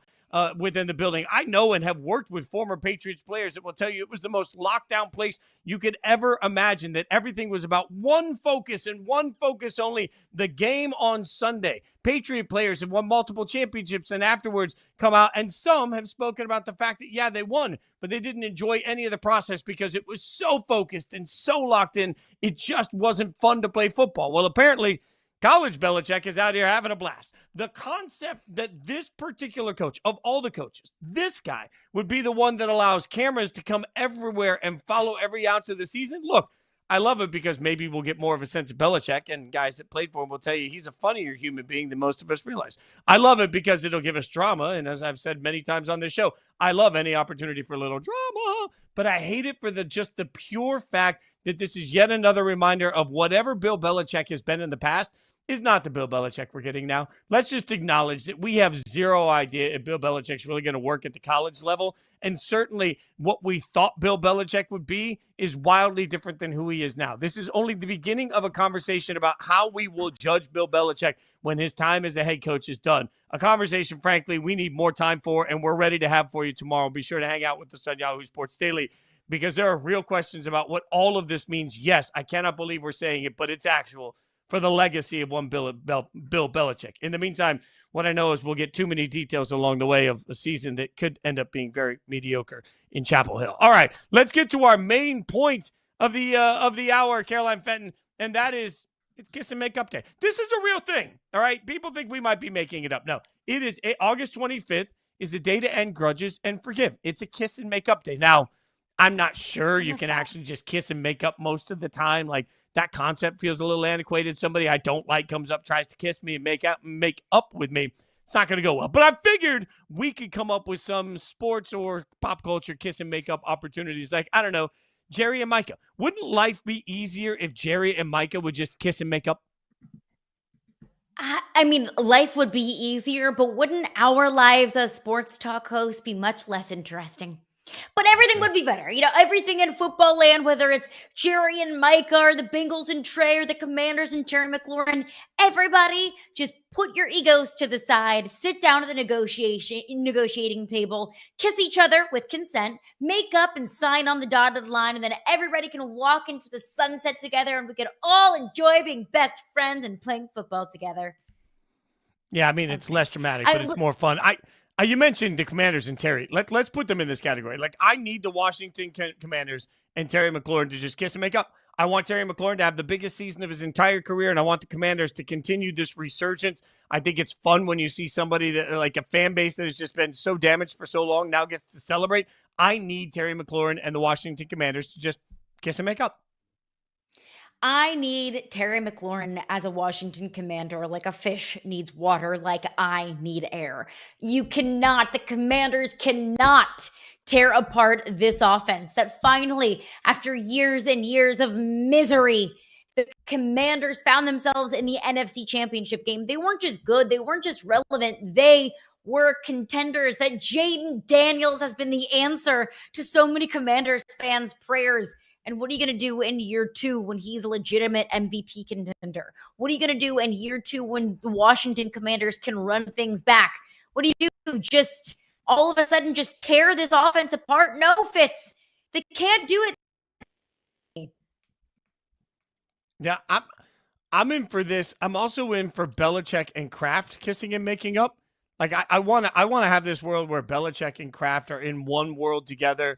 And all of a sudden we can just stop with the who gets credit and whose fault is what and where are we on all of it. Like, I want this society to be a place where Belichick and Kraft and frankly Brady, all of them, like kumbaya all the way across the board. I want to stop trying to dissect who was responsible for the Patriots' greatness and just accept that the Patriots had a chapter of greatness. And in order to do that, I need them all to kumbaya together and come together as one. All right, so in the meantime, I'll give you some more kiss and make up opportunities that we've got across this. How about Stephen A. Smith and LeBron? I need Stephen A. Smith and LeBron. I mean, you could make this Stephen A. Smith and all NBA players. I don't really care. Stephen A. Smith and LeBron, just the idea of the opening night of the NBA season and they walk out like it's a WWE match. Stephen A. comes out from one end, LeBron comes out from the other. They meet in the middle of court, center court. Everybody's just staring at each other. The arena is silent. And just when they get right in each other's faces, boom, baby.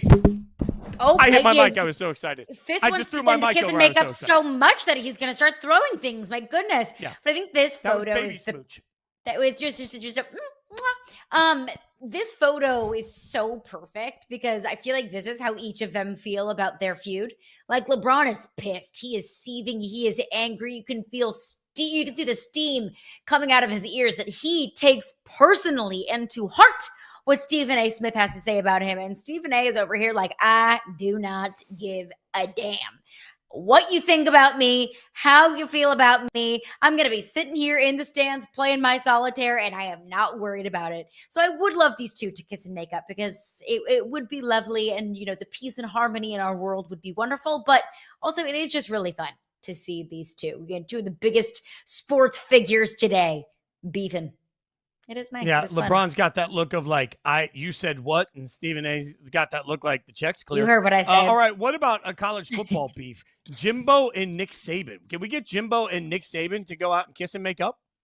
Oh, and this was, I think, my favorite college football off-season feud ever of all time. If you remember, you go back a couple of years ago. And look, they coached together for a long time. And Jimbo was a coach under Nick Saban for many, many years. And then you see there when Jimbo was at Texas A&M and Nick Saban was still an active coach at Alabama, Nick Saban talked about, we kind of called out Jimbo and Texas A&M without explicitly calling them out about teams that have more money than others. And then Jimbo came out, had a press conference of his own and called him the czar, it's called Saban, the czar of college football. And it was a very public feud that these two had in the form of press conferences. I feel like, do we think they already have kissed and made up, or are they just over it at this point? That Jimbo took his buyout and Saban's just living his life.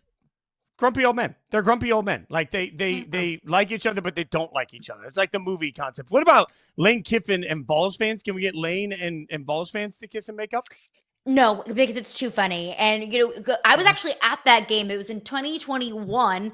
Lane Kiffin made his return to Neyland Stadium. Remember, Lane Kiffin was the head coach at Tennessee for a couple of years, and then he left, went to USC, and then he had his whole, Saban rehabilitation program in Tuscaloosa. Then he was the head coach at Ole Miss, and it was his first trip back to Neyland Stadium since being the coach at Tennessee and basically leaving in the middle of the night to go to USC. And golf balls were being thrown. A mustard bottle was thrown because of a controversial call on the field. Like, I was at that game, and I watched the cheerleaders hold their signs, their defense signs over their heads to dodge themselves from the trash and debris that was being thrown from this call. So I don't want Vols fans and Lane Kiffin to kiss and make up, because I love Lane Kiffin's subtle jabs that he makes to Tennessee fans on Twitter. And Tennessee fans don't have any sort of subtlety when they send jabs on Twitter. And that's just fun. Yeah, I'm all in on that. I need the Eagles and Santa to make up, but it will never happen. You know who's also never going to kiss and make up? The Red Sox and the Yankees. It was a big weekend of baseball with absolute impact for New York. We'll tell you about it next. Yahoo Sports Daily.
Major League Baseball has to hope the wildcard standings stay the same as they are right now, with series matchups between the Cubs and Dodgers at Wrigley and Yankees Red Sox at Fenway. My goodness, that's from our friend John Greenberg there on Twitter. If that happens, I think every executive in Major League Baseball and every fan of Major League Baseball is salivating at that idea, Fitz. Obviously, things probably won't go chalk, but if the playoffs started today, then Rob Manfred would be a very lucky man. Yeah, bite your tongue. Things need to go chalk. I want this injected in my veins. I want big brands. Look, this is like the perfect thing we talk about all the time in the NCAA tournament. We've talked about it before too. It's awesome when small market teams compete. That's great. Yeah. It's great when a 16 beats a 1 in the first round of the tournament. But at the end of the day, give me all of that action. Like over the weekend, we were captivated by baseball. Why? Because we had Yankees Red Sox. Yankees Red Sox means people pay attention, and they did pay attention to a very ugly series for the Yankees. They did get a win Sunday, but still a very ugly series for the Yankees. They got a win Sunday coming off the heels of getting clapped 12-1 the day before. They lost, a low-scoring game the day before that, and then they just narrowly avoided the sweep to the Red Sox, Fitz. And look, yes, they got a win last night, but that doesn't all of a sudden just cover up the shortcomings of this Yankees team. Look, the New York Yankees expectations, whether you think they're fair or not, is championship every single year. And they're not going to reach those expectations every single year. But I think it's still fair to point out some of the major disappointments that this team has delivered over the past couple of years. So I will ask you the question that's being reverberated throughout the Bronx today and really has been over the past couple of weeks. Should Aaron Boone be fired? No. Controversial take here. I know Yankees fans want Aaron Boone out. I know Yankees legends have talked about the lack of discipline. I look at an almost $300 million payroll, and I just look at every single man that's on that field right now and ask, what the hell are you doing? Like, when you see just bad baseball repeatedly, and one of the Yankees players in the postgame interview last night said, we needed to prove that we could beat the Red Sox by playing clean baseball. I guess my question is, why aren't you playing clean baseball day in and day out? And if this is about Aaron Boone not being able to hold a team accountable, I guess I ask, at what point does a group of professional athletes need to hold themselves accountable? There's a ton of money being spent on a ton of superstars and on a ton of talent in New York. Play like it. Don't ask, I'm not asking Aaron Boone to sit here and figure out how to light the fire under a $300 million payroll. I'm asking a $300 million payroll to act like you're a $300 million payroll. If you are amongst the best, play like it. Play like it. Play with determination and fire every single day. Play like the thunder of the gods. Play like everything depends on it, because we rarely see that from this Yankees team. The amount of times we see just dumb baseball from this team is inexcusable. So I'm sitting here looking at it saying, yeah, we could say, well, Aaron Boone needs to hold everybody accountable. Okay, I'm a grown-ass man. Nobody has to sit here and tell me to do my job. All I'm asking are for the men that are on this team that are making tons of money, go out and play baseball to your absolute best level every single day. Be better, do better, and don't blame it on Aaron Boone.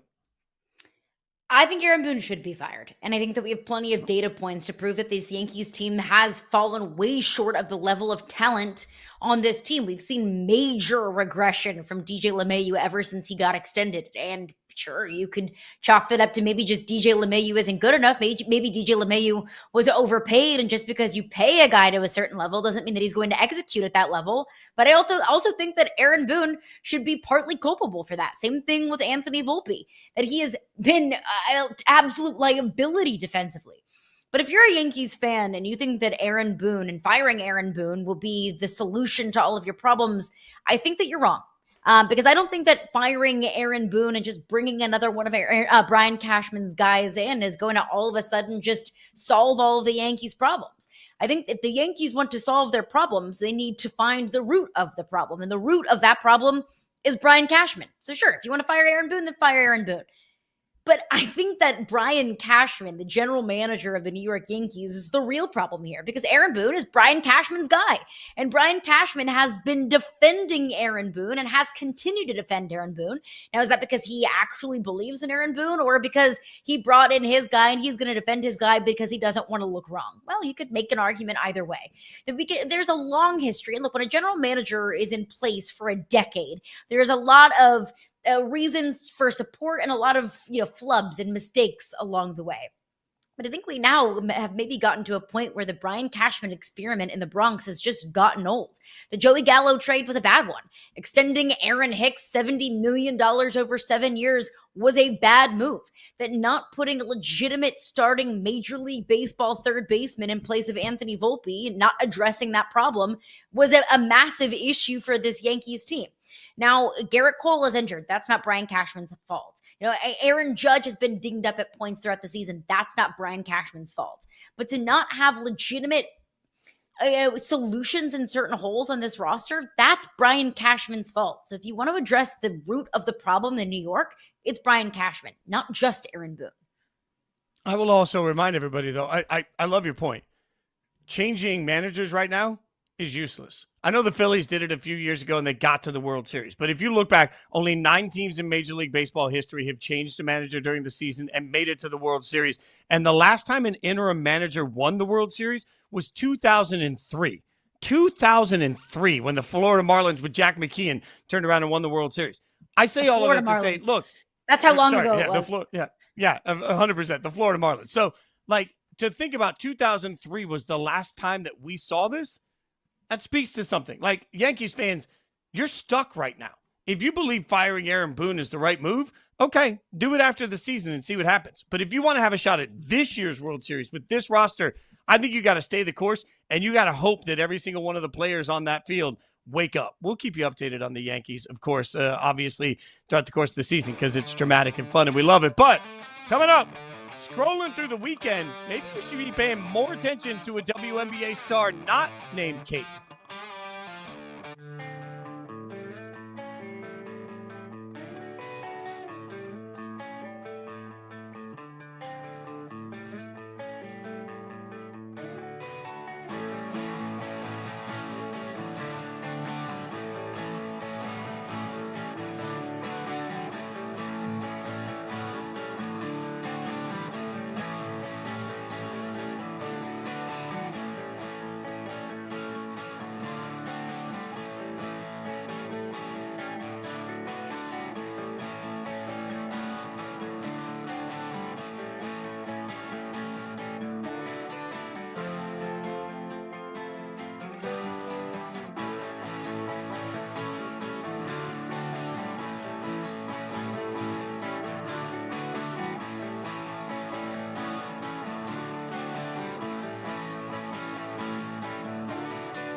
Welcome back to Yahoo Sports Daily. That's me. Huge thanks to Edwin McCain for letting me come out and play a little with him at Mohegan Sun.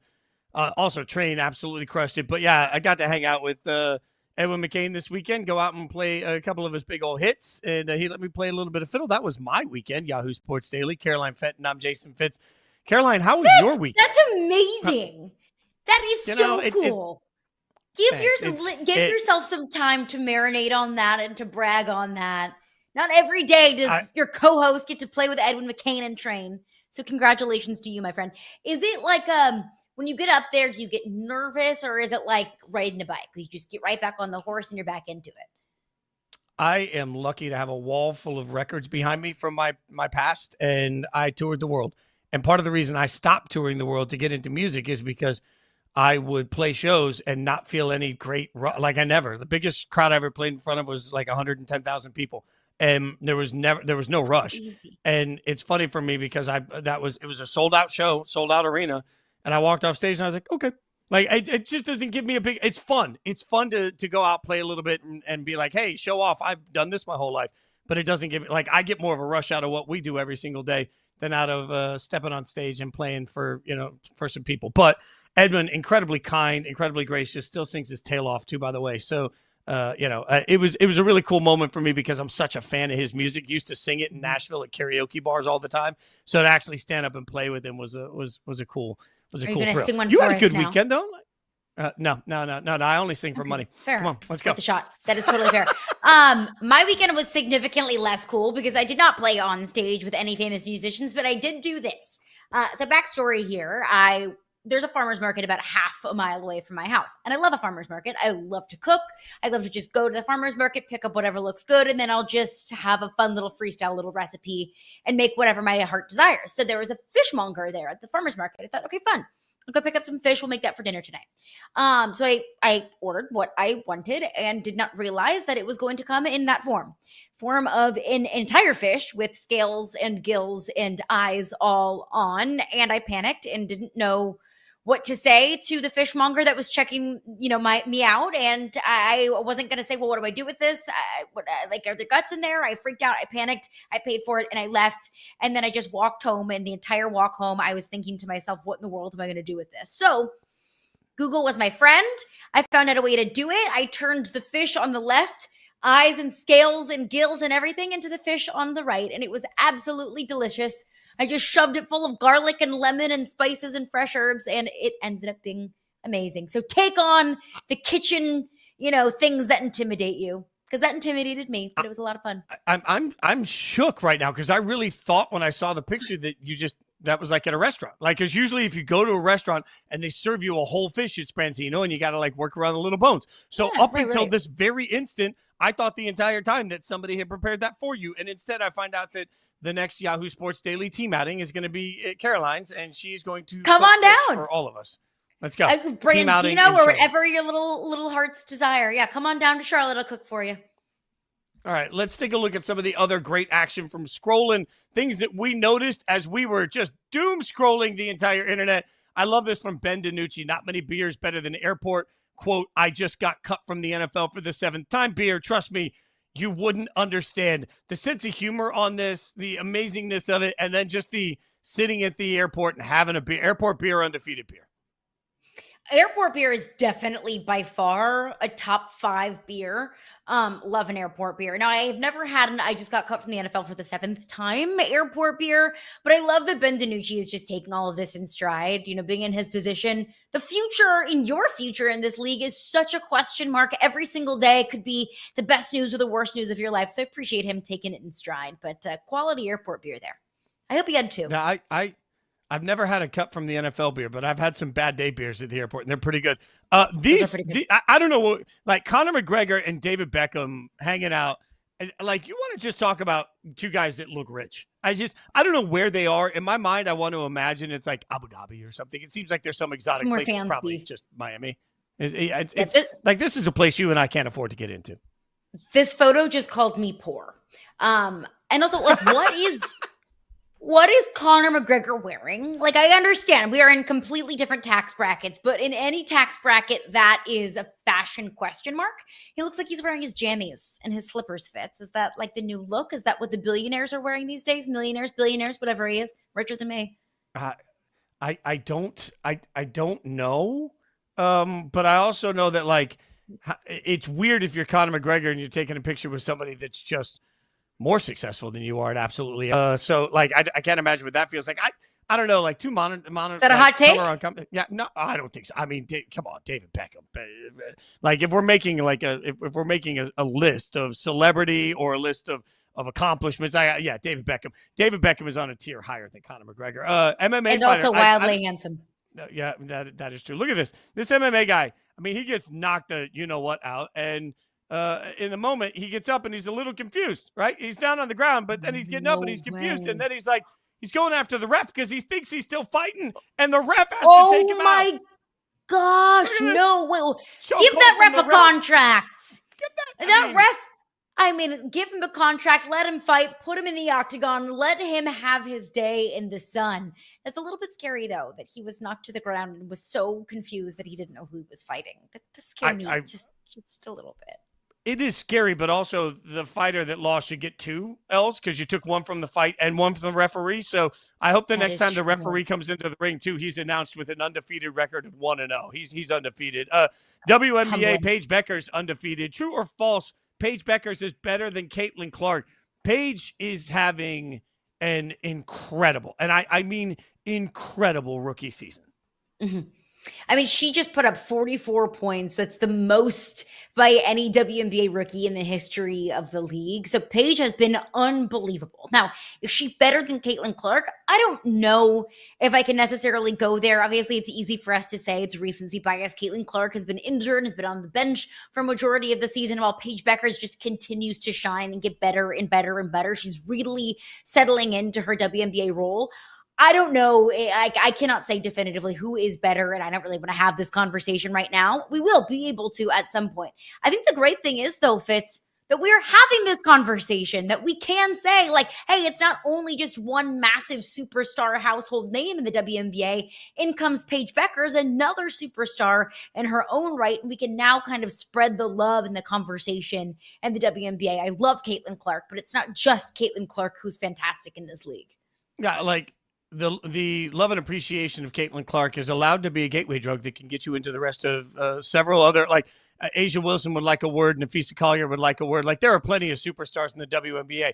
I understand that Caitlin is the marketing and I mean, she is the superstar she is. I'm not taking anything away from that. I'm just allowing everybody to also accept and grow with the other superstars. And a reminder that Juju's coming up. Like, it's just, this isn't going to end. The WNBA is only going to get more superstars in the next couple of years. Speaking of superstars, our own boss was a superstar this weekend. A little bit of love for what happened over the weekend at the Venetian Resort in Las Vegas. Hey, look at Ufford go. Look at Matt Ufford, our boss out there, like just out there getting the crowd hyped for the guys for the Fantasy Football Summit this weekend. Love this. He's going to take our jobs, Fitz. We better be looking over our shoulder at Ufford in that fantastic button-down shirt.